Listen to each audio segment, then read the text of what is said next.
Cam पलटे।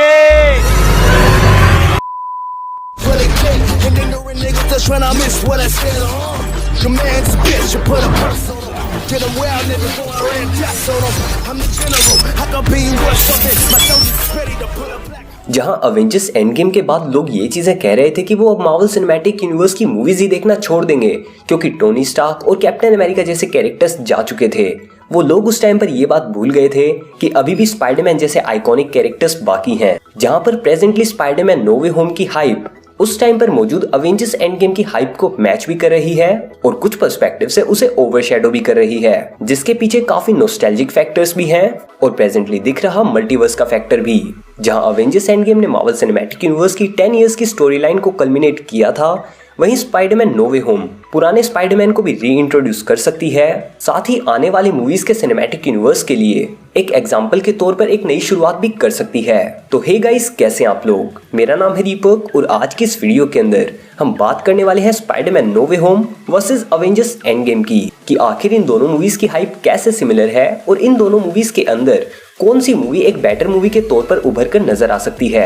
और इस जगह पर आप लोग ये चीज भी सोच सकते हो कि यार अवेंजर्स एंड गेम में तो काफी सारे कैरेक्टर्स थे और स्पाइडरमैन नो वे होम एक कैरेक्टर के ऊपर बेस्ड है, तो फिर कंपैरिजन का क्या मतलब बनता है। और अगर आप ये बात सोच रहे हो तो भाई तुमने स्पाइडरमैन नो वे होम का ट्रेलर ध्यान से नहीं देखा और अभी भी तुम 3 स्पाइडरमैन की इस मूवी के अंदर दिखने की बात को र्यूमर ही समझ रहे हो, तो इस वीडियो को एंड तक जरूर देखना, आपके सभी डाउट्स क्लियर हो जाएंगे। और इस कंपैरिजन को देखने से पहले आप नीचे कमेंट्स के अंदर बता दो कि आपकी स्पाइडरमैन नो वे होम से ज्यादा एक्सपेक्टेशंस हैं या फिर अवेंजर्स एंड गेम आपको ज्यादा अच्छी लगी थी, और क्या Spiderman no way home Avengers endgame की बराबरी कर भी पाएगी या नहीं। So now all that being said, without wasting any more time, let's just jump into it. सबसे पहले बात करते हैं अवेंजर्स एंड गेम की, जिसके अंदर फर्स्ट पॉइंट है hype after Avengers infinity war. तो यार ये बात तो मार्वल गीक्स को काफी पहले से पता थी कि हमें अवेंजर्स 3 मूवी यानी कि अवेंजर्स इन्फिनिटी वॉर 2018 में देखने को मिलने वाली थी, बट अवेंजर्स इन्फिनिटी वॉर के अंदर कैसे थैनोस जैसा कैरेक्टर हमारे सभी अवेंजर्स की बहुत बुरी हालत करके हाफ यूनिवर्स को मिटा देगा और स्टोरी क्लिफ हैंगर पर छोड़ दी जाएगी, ये बात किसी ने नहीं सोची थी। और इसी वजह से जब अवेंजर्स इन्फिनिटी वॉर के क्लाइमैक्स के अंदर थैनोस ने you should have gone for the head कह के स्नैप की,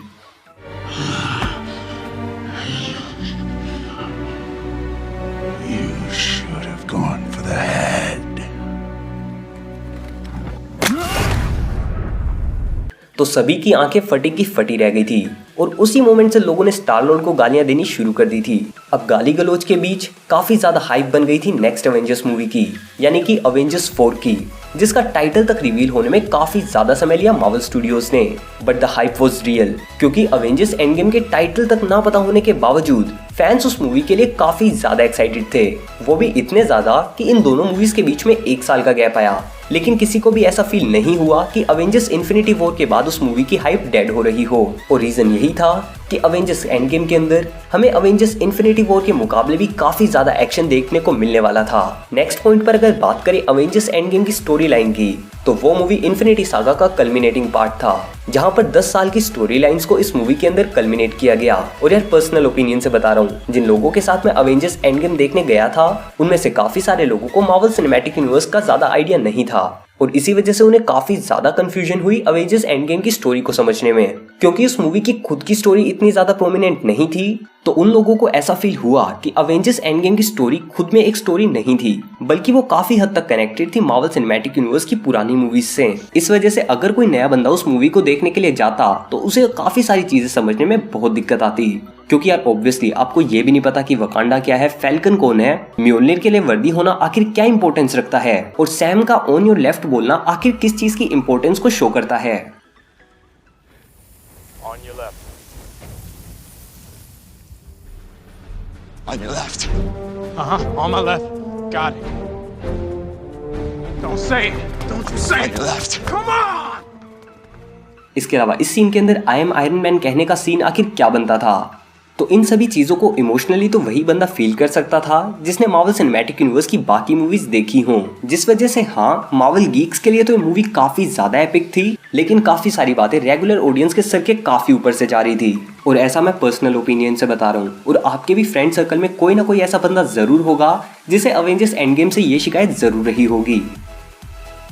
शिकायतों को भूलते हुए आ जाते हैं अपने नेक्स्ट पॉइंट के ऊपर, यानी कि अवेंजर्स एंड गेम के अंदर कैरेक्टर्स की बात को लेकर, जहां पर इससे पहले आई 20+ मूवीज के कैरेक्टर्स हमें एक साथ एक मूवी के अंदर नजर आए और सभी लोगों को अपना अपना प्रॉपर स्क्रीन टाइम भी मिला, जहां पर हमें कहीं भी ये चीज फील नहीं हुई कि कोई कैरेक्टर इस मूवी के अंदर इंपॉर्टेंट रोल के अंदर नहीं था। जहां पर एंटमैन से लेकर डॉक्टर स्ट्रेंज, कैप्टन मार्वल से लेकर ब्लैक पैंथर, वैल्करी से लेकर ओकोए, सभी कैरेक्टर्स ने अपना रोल कहीं ना कहीं निभाया ही था। इसके अलावा कैप्टन अमेरिका की पीक स्ट्रेंथ को देखने का मौका भी हमें इस मूवी के अंदर मिल गया और टोनी स्टार्क के मोस्ट पावरफुल आर्मर्स को देखने का भी। तो ओवरऑल ये मूवी कैरेक्टर्स से खचाखच भरी हुई थी और वो सभी कैरेक्टर्स हमारे लिए फैमिलियर भी थे, इसलिए इस मूवी के क्रिएटर्स को मूवी के अंदर दिखे कैरेक्टर्स की बैक स्टोरी को डेवलप नहीं करना पड़ा। और जैसा कि मैंने अपने पिछले पॉइंट के अंदर बात की थी, यही चीज जनरल ऑडियंस के लिए एक बैकलैश भी साबित हुई, क्योंकि वो काफी सारे कैरेक्टर्स को जानते ही नहीं थे। और इसी के अंदर अगर बात करें नेक्स्ट पॉइंट यानी कि नॉस्टैल्जिया फैक्टर की, तो आई थिंक प्रेजेंट टाइम में मार्वल सिनेमैटिक यूनिवर्स इतना ज्यादा बूमिंग है और सभी कैरेक्टर्स हमें रीसेंट मूवीज के अंदर देखने को मिल ही रहे थे, तो नॉस्टैल्जिया फैक्टर जैसी बात इस मूवी के अंदर तो नहीं थी। क्यों? क्योंकि आयरन मैन हमें लास्ट ईयर ही अवेंजर्स इन्फिनिटी वॉर के अंदर भी नजर आया था, उससे कुछ समय पहले कैप्टन अमेरिका सिविल वॉर के अंदर भी, और ऐसा ही बाकी सभी कैरेक्टर्स के साथ भी था। और ये वाला नॉस्टैल्जिया फैक्टर आयरन मैन जैसे कैरेक्टर्स के लिए तब क्रिएट होगा जब आगे आने वाले 10 साल के बाद रॉबर्ट डाउनी जूनियर हमें टोनी स्टार्क के रोल के अंदर वापस नजर आएंगे। और इससे आप समझ सकते हो कि उस टाइम पर नॉस्टैल्जिया फैक्टर कैसा होगा हमारे लिए। और अगर समझ सकते हो तो इस बात को अभी ध्यान में रखना, क्योंकि इस बारे में हम स्पाइडरमैन नो वे होम की डिस्कशन के टाइम पर भी बात करेंगे। But before that our next point, connection with MCU। इस पॉइंट के ऊपर भी मेरे को ज्यादा बोलने की जरूरत नहीं है, क्योंकि अवेंजर्स एंड गेम पूरा का पूरा मार्वल सिनेमैटिक यूनिवर्स का कल्मिनेशन ही था। तो इस मूवी की उतनी स्टोरी खुद की नहीं थी जितनी मार्वल सिनेमैटिक यूनिवर्स की बाकी मूवीज से कनेक्टेड थी। और इसका एग्जांपल और तो मैं आपको क्या बताऊं, आप यही याद कर लो कि इस मूवी की शुरुआत की 1.5 घंटे की स्टोरी पुरानी मार्वल मूवीज के अंदर रिविजिट करने को लेकर ही थी। Coming to our next point, geeks versus normal audience. जहां पर गीक्स के लिए तो अवेंजर्स एंड गेम जैसी मूवी अभी आने वाले कई सालों तक नहीं बनने वाली, वहीं नॉर्मल ऑडियंस को भले ही थिएटर के अंदर एपिक CGI मूवमेंट्स देखकर मजा तो बहुत आया होगा, लेकिन स्टोरी लाइन समझने में दिक्कत भी आई। और इस चीज के अंदर अवेंजर्स एंड गेम कहीं ना कहीं स्पाइडरमैन नो वे होम से पीछे हो जाती है। तो अवेंजर्स एंड गेम की बात को यहीं पर कंप्लीट करके आ जाते हैं अपने नेक्स्ट पॉइंट पर, यानी कि स्पाइडरमैन नो वे होम। तो Spiderman no way home movie की हाइप के पीछे काफी सारे रीजंस हैं, जैसे कि मल्टीवर्स का ओपन होना, मार्वल सिनेमैटिक यूनिवर्स के अंदर स्पाइडरमैन आखिर मिस्टीरियो से फंसे होने के बाद कैसे बचेगा, मार्वल सिनेमैटिक यूनिवर्स के अंदर स्पाइडरमैन का कैरेक्टर डेवलपमेंट, मल्टीपल स्पाइडरमैन्स का इस मूवी के अंदर दिखने के चांसेस, और सैम राइमी की Spiderman movies and the amazing Spiderman movie series के कैरेक्टर्स की वापसी इस मूवी के अंदर इस मूवी की हाइप को काफी ज्यादा बढ़ा चुके हैं। क्योंकि हम मार्वल सिनेमैटिक यूनिवर्स के फैंस तो इस मूवी का वेट कर ही रहे हैं, लेकिन ओजी स्पाइडरमैन मूवीज के फैंस जो कि शायद अब जाकर मार्वल सिनेमैटिक यूनिवर्स से उतना ज्यादा कनेक्टेड नहीं रहे होंगे, वो भी इस मूवी के लिए रूट कर रहे हैं। एंड ट्रस्ट मी, ऐसे काफी सारे लोग हैं। तो इन सभी फैक्टर्स की वजह से स्पाइडरमैन नो वे होम की हाइप इतनी ज्यादा बढ़ चुकी है। इसके बाद अगर बात करें स्टोरी लाइन की, तो यार एक चीज यहाँ पर काफी ज्यादा इंपॉर्टेंट है, और वो ये कि मल्टीवर्स ओपन हो रहा है। तो इस वजह से काफी लोग ये चीज सोच सकते हैं कि जैसे Avengers end game Marvel cinematic universe से कनेक्टेड थी पूरी तरीके से, वैसे ही स्पाइडरमैन नो वे होम भी वांडा विजन और लोकी जैसी सीरीज से कनेक्टेड होगी, क्योंकि वहां पर भी हमें मल्टीवर्स का हिंट मिला था। तो हाँ, इस चीज की पॉसिबिलिटी के चांसेस भी काफी ज्यादा हैं, लेकिन स्पाइडरमैन नो वे होम अपने आप में भी एक कंप्लीट स्टोरी होने वाली है। क्यों?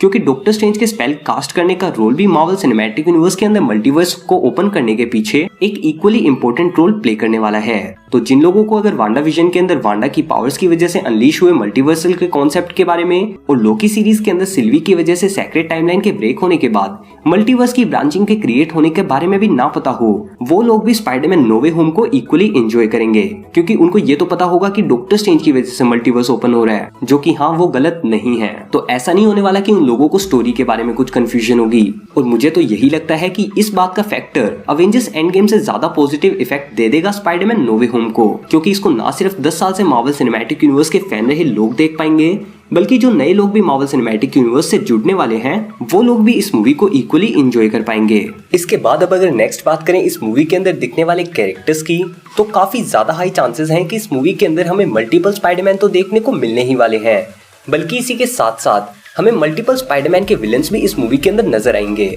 और प्रेजेंटली चल रहे कुछ रूमर्स के अकॉर्डिंग इस मूवी के अंदर हमें 6 से भी ज्यादा विलन देखने को मिल सकते हैं। जहाँ पर किसी टाइम पर हम बड़े पर्दे पे सिनिस्टर 6 को देखकर भी हैरान हो जाते, वहीं ये मूवी हमें 6 से भी ज्यादा स्पाइडरमैन के विलन्स को एक ही मूवी के अंदर दिखा सकती है। और यही चीज कनेक्ट होती है अपने नेक्स्ट पॉइंट से, जो कि है नॉस्टैल्जिया। और ये वाला point Spiderman no way home की सक्सेस के अंदर एक काफी बड़ा रोल प्ले करने वाला है, क्योंकि माना कि स्पाइडरमैन की प्रेजेंट फैन फॉलोइंग भी काफी ज्यादा है, लेकिन स्पाइडरमैन के पुराने फैंस की भी कोई गिनती नहीं है। यहाँ तक कि आप स्पाइडरमैन को ही एक ऐसा कैरेक्टर मान सकते हो जिसने पूरे मार्वल को रिवाइव करने में मदद की हो, क्योंकि अगर स्पाइडरमैन ना होता तो मूवीज के अंदर पता नहीं मार्वल का फ्यूचर क्या रहता। और उसी नॉस्टैल्जिया फैक्टर के चलते हुए हमें पुरानी मूवीज के अंदर दिखे स्पाइडरमैन के विलन्स और पुराने स्पाइडरमैन जब इस मूवी के अंदर नजर आएंगे तो ये मूवी अपनी ओर काफी ज्यादा बड़ी तादाद में ऑडियंस को खींचने वाली है। क्योंकि यार मोस्टली इंडिया के अंदर तो मैं यही मानता हूँ कि ज्यादातर लोगों की first superhero movie Spiderman movies ही रही होंगी। और नेक्स्ट अगर बात करें अपने पॉइंट कनेक्शन विद MCU की, तो हाँ, इस मूवी का मार्वल सिनेमैटिक यूनिवर्स के साथ एक काफी इंपॉर्टेंट रोल होने वाला है, जहाँ इसके बाद आने वाली movie doctor strange into the multiverse of madness probably इस मूवी के थ्रू ही सेटअप होगी। और ना सिर्फ मार्वल सिनेमैटिक यूनिवर्स बल्कि DC का स्पाइडरमैन यूनिवर्स भी इस चीज से काफी ज्यादा अफेक्ट होने वाला है। और इस चीज का अंदाजा आप इसी चीज से लगा सकते हैं कि रिसेंटली ही सोनी ने अपने सिनेमैटिक यूनिवर्स का नाम Sony's universe of Marvel character से चेंज करके सोनीज स्पाइडरमैन यूनिवर्स रख दिया है, जिसके अंदर Venom, let there be Carnage और मोबियस जैसी मूवीज इंक्लूडेड होने वाली हैं। और कुछ टाइम पहले जैसे रूमर्स चल रहे थे, उनके अकॉर्डिंग मार्वल सिनेमैटिक यूनिवर्स वाला टॉम हॉलैंड का स्पाइडरमैन भी हमें सोनीज स्पाइडरमैन यूनिवर्स के अंदर देखने को मिल सकता है, जहां पर वो बाकी के स्पाइडरमैन के साथ भी हमें नजर आ सकता है और वेनम के अगेंस्ट भी। तो इससे आप ये अंदाजा लगा सकते हैं कि स्पाइडरमैन नो वे होम कितने बड़े बड़े कारनामे करने वाली है। And according to a saying, new generation is esteemed to be better than the previous one. तो भले ही अवेंजर्स एंड गेम एक काफी एपिक मूवी थी, लेकिन स्पाइडरमैन नो वे होम काफी ज्यादा पोटेंशियल रखती है कि वो अवेंजर्स एंड गेम से भी बढ़कर साबित हो सकती है। और माना कि अवेंजर्स एंड गेम इमोशनली सभी फैंस से काफी ज्यादा कनेक्टेड है, लेकिन स्पाइडरमैन नो वे होम भी इस मामले में पीछे नहीं है। तो मेरे अकॉर्डिंग तो इस कंपैरिजन में Spiderman no way home Avengers endgame से ऊपर ही स्टैंड करती है। आपका ओपिनियन भी मेरे जैसा ही है या उससे कुछ अलग? नीचे कमेंट्स के अंदर मुझे जरूर बताना। और अगर आपको ये वीडियो पसंद आई हो तो इसे लाइक करना मत भूलना। इस वीडियो का लाइक टारगेट रखते हैं 3000 लाइक्स का, जल्दी से कंप्लीट कर डालो यार। और चैनल पर नए हो तो चैनल को सब्सक्राइब करके चैनल की बाकी वीडियोस को भी जरूर चेकआउट कर लेना। और ऐसे ही और भी interesting super hero related stuff के लिए आप मुझे मेरे इन सोशल मीडिया हैंडल्स पर भी फॉलो कर सकते हैं। All the related links are in description. तीनों स्पाइडरमैन में से बेस्ट स्पाइडरमैन कौन सा है ये जानने के लिए लेफ्ट वाली वीडियो के ऊपर और कुछ इंटरेस्टिंग देखने के लिए राइट वाली वीडियो के ऊपर क्लिक करें। तो गाइस, इस वीडियो के लिए इतना ही। मैं मिलता हूँ आपसे अगली वीडियो में। Until then, be dynamic and don't fear to do what you love. Peace.